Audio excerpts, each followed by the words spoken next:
This channel does not promote any violent, harmful, or illegal activities. All content provided by this channel is meant for an educational purpose only. পাণ্ডবেশ্বরের খবর দিয়ে শুরু করব, কারণ যুবকের ঝুলন্ত দেহ উদ্ধারকে ঘিরে একেবারে তুলকালাম পরিস্থিতি পাণ্ডবেশ্বরে।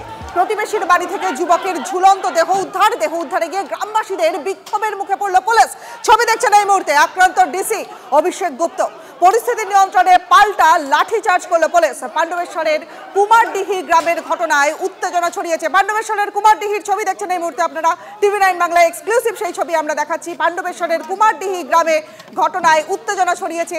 যুবকের ঝুলন্ত দেহ উদ্ধার ঘিরে তুলকালাম পাণ্ডবেশ্বরে। প্রতিবেশীর বাড়ি থেকে যুবকের ঝুলন্ত দেহ উদ্ধার। আমাদের সহকর্মী জয়ন্ত এই মুহূর্তে রয়েছেন আমাদের সঙ্গে। জয়ন্ত, এখনকার কি পরিস্থিতি?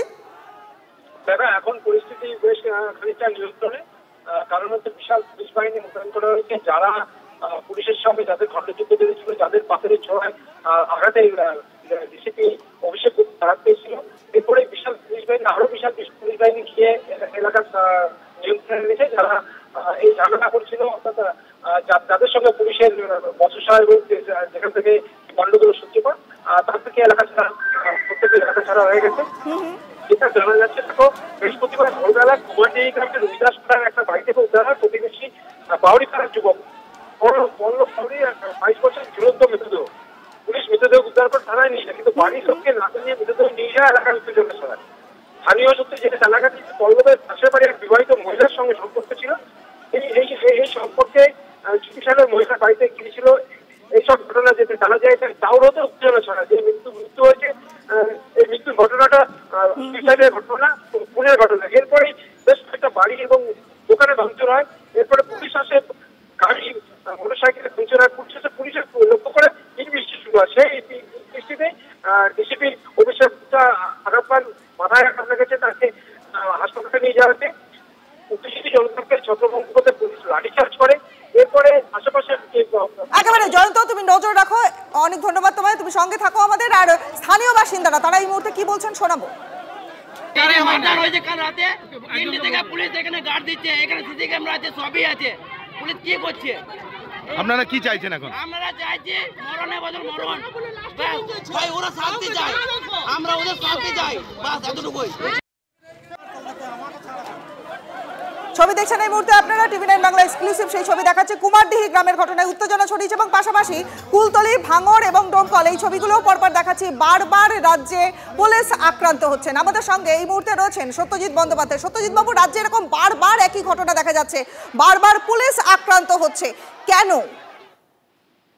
দেখুন, এই যেই ঘটনাটা আপনাদের চ্যানেলের মাধ্যমে লক্ষ লক্ষ লোক দর্শক দেখছে, একটা কথা বলা দরকার, এটা তো পুলিশের ডিউটির মধ্যে আছে যে ওখানে যদি কোনো ডেড বডি ঝুলন্ত অবস্থায় পাওয়া যায়, অর্থাৎ মৃতদেহ, তাকে সেই ডেড বডিটা নামাতে হবে, নামিয়ে পোস্টমর্টম ইনকোয়েস্ট এবং পোস্টমর্টমের ব্যবস্থা করতে হবে।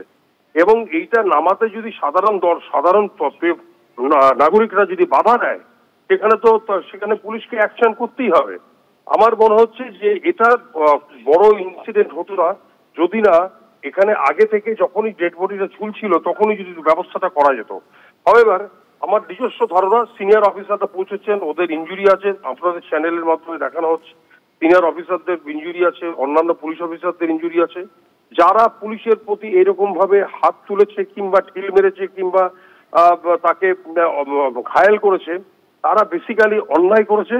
এবং এই পুলিশের গায়ে হাত দেওয়া, আইনের গায়ে হাত দেওয়া, এটা কিন্তু খুব প্রচন্ড পরিমাণ অন্যায় কাজ এবং সেই কাজগুলো আটকাতে হবে। এবং যেভাবে হোক এই নন ভেলেবল সেকশনে কেস লিখে এদেরকে অ্যারেস্টও করতে হবে।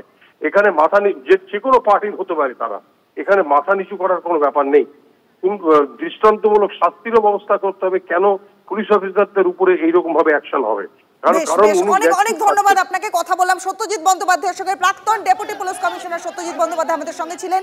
তার গুরুত্বপূর্ণ মতামত তিনি রাখলেন। এবং বারবার রাজ্যে কিন্তু আক্রান্ত হচ্ছে পুলিশ, আক্রান্ত উর্দি সেই ছবি, 6টা ছবি পরপর আপনারা এই মুহূর্তে দেখছেন। আক্রান্ত হচ্ছে পুলিশ, রাজ্য জুড়ে পুলিশ আক্রান্ত।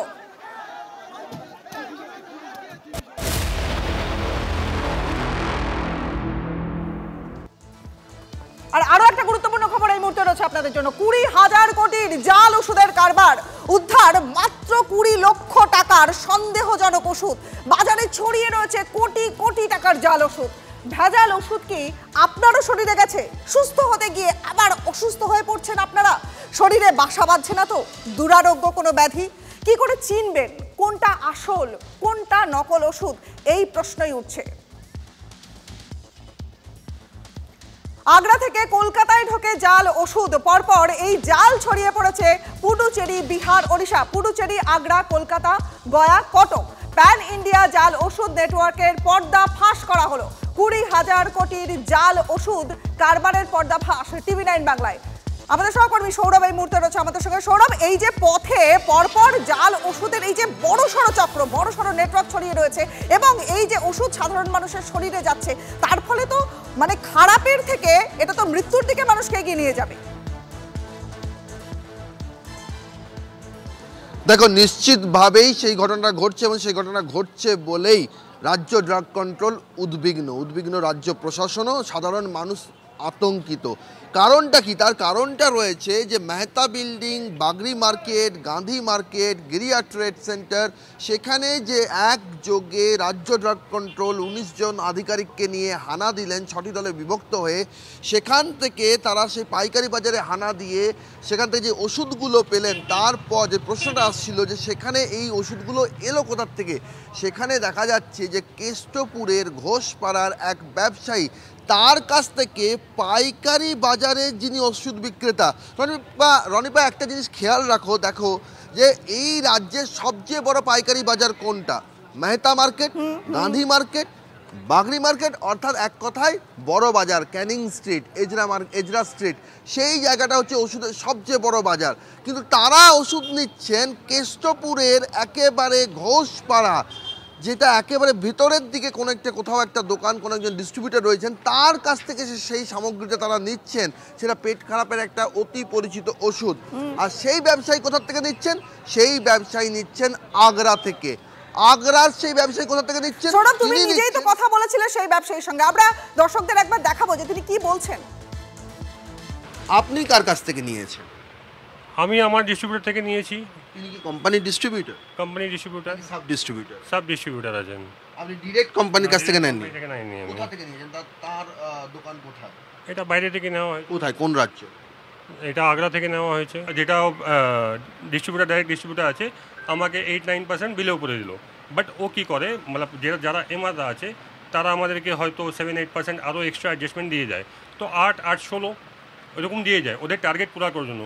তো টার্গেট যখন পুরো ফুলফিল করার জন্য ওরা যেটা খাটছে, এবার সাপোজ কোম্পানিতে ওরা খাটছে, বাট ওরা কোম্পানির স্যালারি পাচ্ছে না, ইনসেন্টিভ ঠিক করে পাচ্ছে না, তখন ওই ইনসেন্টিভের টাকাটা ওরা কী করে, এখানে আমাদেরকে অ্যাডজাস্টমেন্ট দিয়ে দেয়। যার কাছ থেকে নিয়েছেন একটু অ্যাড্রেসটা দেখাবেন স্যার? ওটা তো স্যার ওরা অফিসার আসুক, আমি দিয়ে দেবো, আমার তো সেটা নিয়ে অসুবিধা নেই, আমি তো আছি এখানে বসে। অফিসারটা এলে অফিসারের কাছে আমি দিয়ে দেবো, সেটা প্রডিউস করলে আমাকে যেরকম কালকে বললো আমাদের লাইসেন্সটা পাঠাতে, তো আমি লাইসেন্স অলরেডি দিয়ে দিয়েছি, তো লাইসেন্সও এখানে জমা হোক।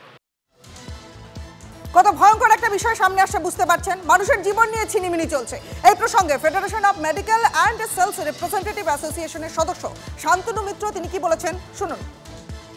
কোম্পানি তো জাল ওষুধ বানাচ্ছে না, জাল ওষুধ বানাচ্ছে কিছু অসাধু ব্যবসায়ী, যারা ছোট ছোট জায়গায় সরকারের প্রশাসনিক অবহেলা বা ব্যর্থতার সুযোগ নিয়ে তারা এই ওষুধগুলো তৈরি করে এই ডিস্ট্রিবিউশন চ্যানেলের মধ্যে ঢুকিয়ে দিচ্ছে। জাল ওষুধটা কোনোভাবে এই সর্বভারতীয় ডিস্ট্রিবিউশন নেটওয়ার্কের মধ্যে ঢুকে পড়ছে কোনো একটা ফাঁকফোকর দিয়ে, সেই ফাঁকফোকরটা খুঁজে বার করা দরকার, তবেই কিন্তু এটা বন্ধ করা সম্ভব। যখনই আপনি বলছেন যে 70% ডিসকাউন্ট দিচ্ছি, এই 70% ডিসকাউন্ট দিয়ে আমি যে ওষুধটা পেশেন্টকে বিক্রি করলাম, পেশেন্ট তো চিন্তা করছে না ওষুধটা কি সত্যি ঠিকমতো ওষুধ, বা তার মধ্যে কোথাও জাল ওষুধ ঢুকে গেছে।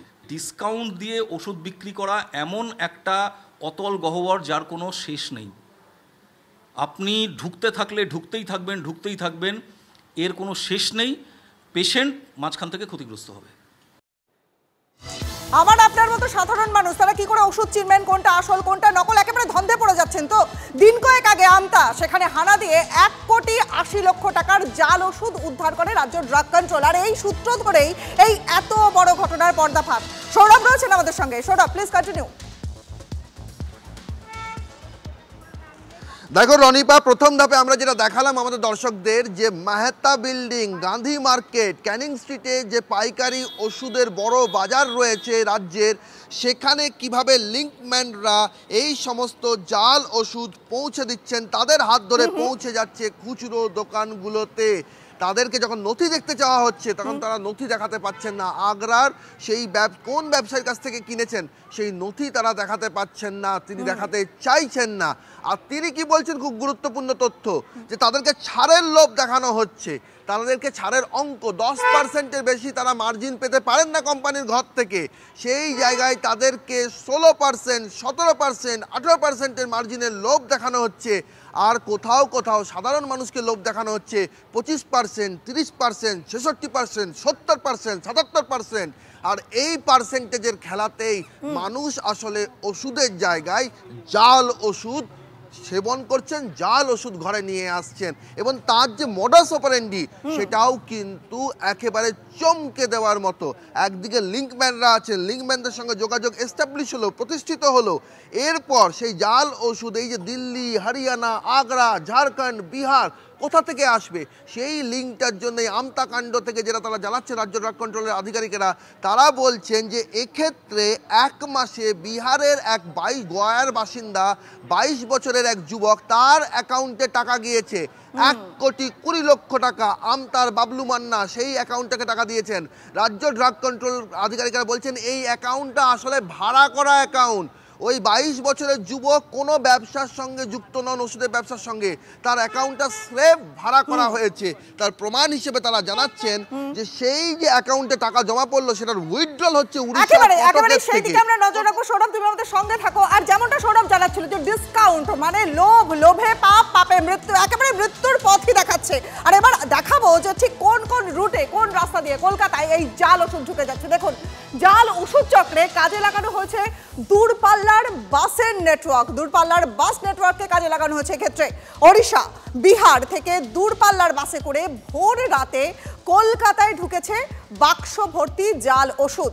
500 থেকে 1000 টাকার বিনিময়ে সেই ওষুধ বড় বাজারের পাইকারি দোকানে পৌঁছে দিয়েছে মুটেরা। যে বড় বাজারের যে পাইকারি দোকানগুলোর কথা সৌরভ এই মুহূর্তে বলছিল আমাদেরকে, সেই দোকানগুলোতে পৌঁছে দিয়েছে মুটেরা।